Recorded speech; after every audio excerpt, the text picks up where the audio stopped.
here with BoMac, the professor, 2023 Coach of the Year. A couple other awards floating around here, as you can see in the background. Well, we're going to do a kind of a breakdown of your stable, because most people know you from Terrence's career, but what they are starting to know is turning other fighters into champions or pulling off big wins such as Chris Eubanks.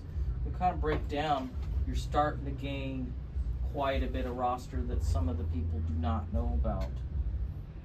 Tell me about your heavyweight / cruiserweight Tristan Calkins. You know, Tristan Calkins is he's a young kid, man. 22 years old. He got a long way to go. I think he's like should be 14 and 1 now. He's coming along. He seems like he's enjoying it a little bit more now. He got a little different, I say, a little bit different coach in his ear.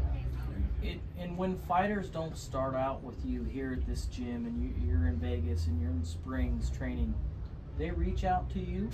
Oh, definitely. Somebody reach out. Somebody from their side will reach out to one of us. Either it's me or Saul or Red on social media.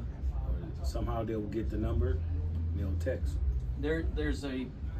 It's simple and makes sense for any fighter to want you guys. But what do you look for into saying, yes, I'll take on another fighter? First, I'm looking at a little bit of their pedigree, see where they come from, who their coach was, what part of the world they coming from. Do they got heart? Looking at their record, that's things I'm looking for. Because it's easy to coach guys with, that already come fundamentally sound. All right, when we move into the super middleweight, people don't know this young fighter, Lester Martinez. Tell me about Lester, already ranked in the top 10 by, I believe, all 4 boxing. Man, Lester Martinez comes from Guatemala. He's a sensation. The world is starting to notice who he is now. And we got him when he was like, I think he was like 14 and 0, somewhere around there. And he's been on the spree ever since. His last fight was a good one.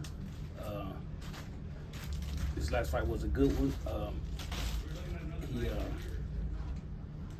did something that a lot of fighters didn't think he was going to do. Beat that Kangor guy.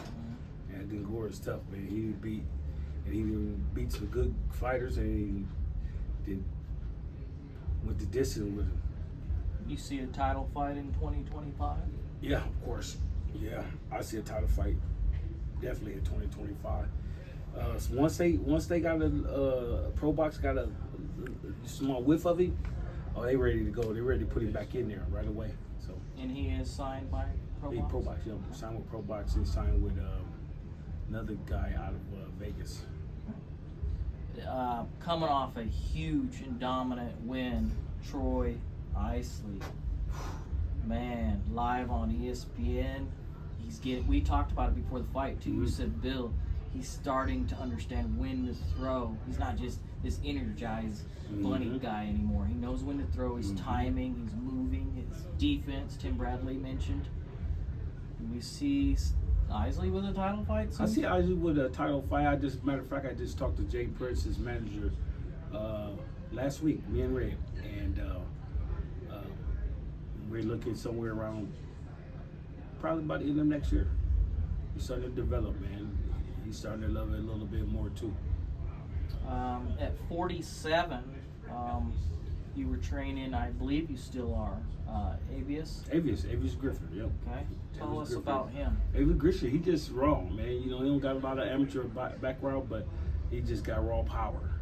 And he's starting to understand it a little bit more, well, like I said, get another coach in his ear, and starting to get it.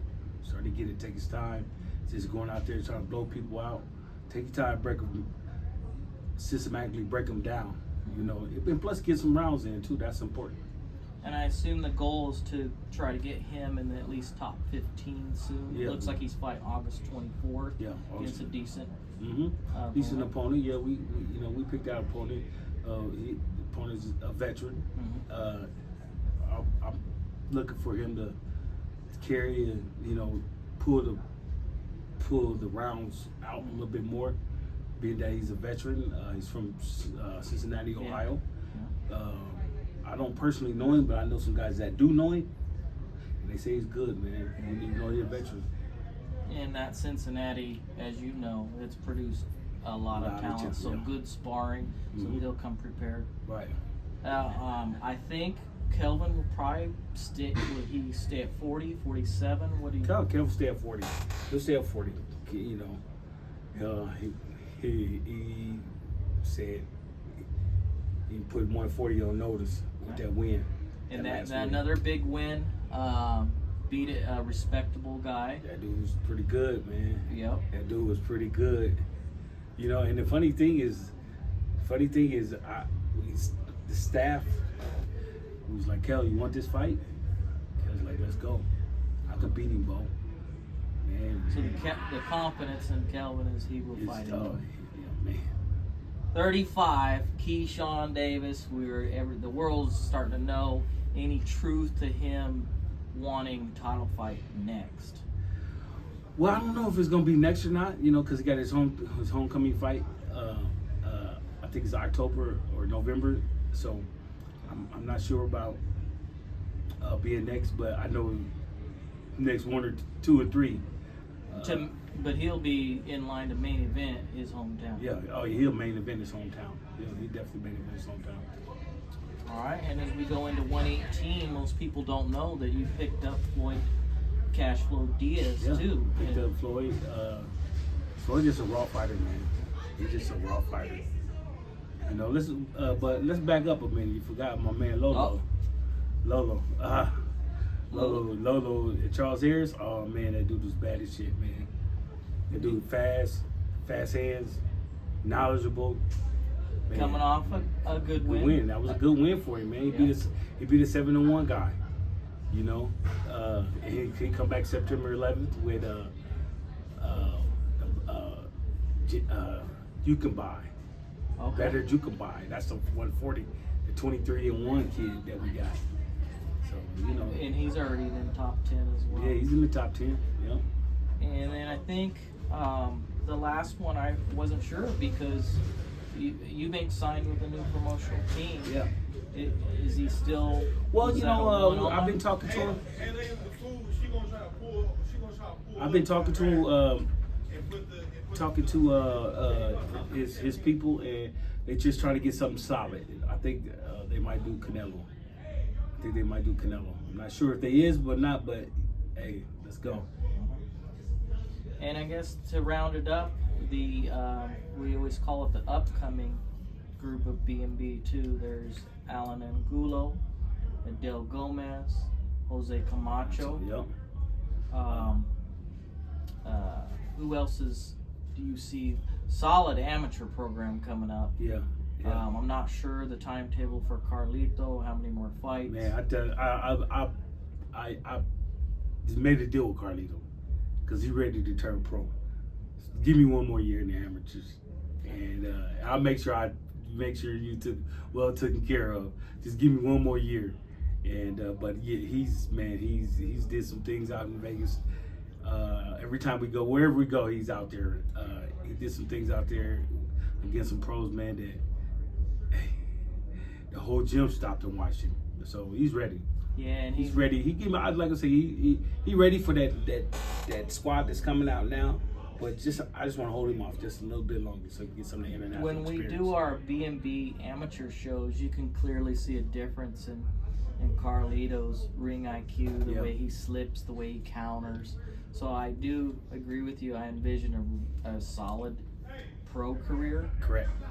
It feels like you guys have trained him kind of as a pro fighter already. Yeah, that's what they say. Our styles are more tailored to pros. So Anybody else we did not talk about? I can't think of it. I can't think of it. Oh, man, this dude is like when you watch him work in that ring, it's like he float. Keon Davis. Keon Davis is coming? Davis, yes. Keon Davis, man. He's his younger brother, Keyshawn and Calvin. Oh, man. DB3 then? DB3, man. That dude is bad. What's his timetable for when he wants to? Probably another year, maybe. Another year? Maybe a couple more months. Okay. You know, but hey, that dude's he could beat some of them world champions at 54 right now. That dude's so good. And to finish, of course, we have Terrence Bud Crawford moving to 54, and Steve Nelson facing a 20-0 fighter from Mexico. Pretty tough kid, you know what I'm saying? They both got good, tough fights, man, but we've been training for like the last 2.5 months. We're about to wrap up these last 2 weeks.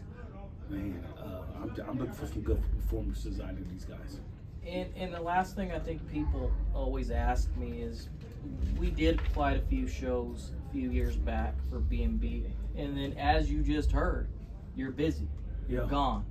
Will we see another show where we can headline some of the talent? I know we talked about Nelson at some point headlining, but do we see a? I see a B&B show in the near future. Matter of fact, we got a meeting with that Red Owl place next week. We're looking to try to strike a deal with the Red Owl and the Zone to see if we can get a consistent amount of shows every year for the next couple of years. And if we can get that happen, you'll see more talented young amateur fighters coming out of the stadium of B&B. All right, thank you very much.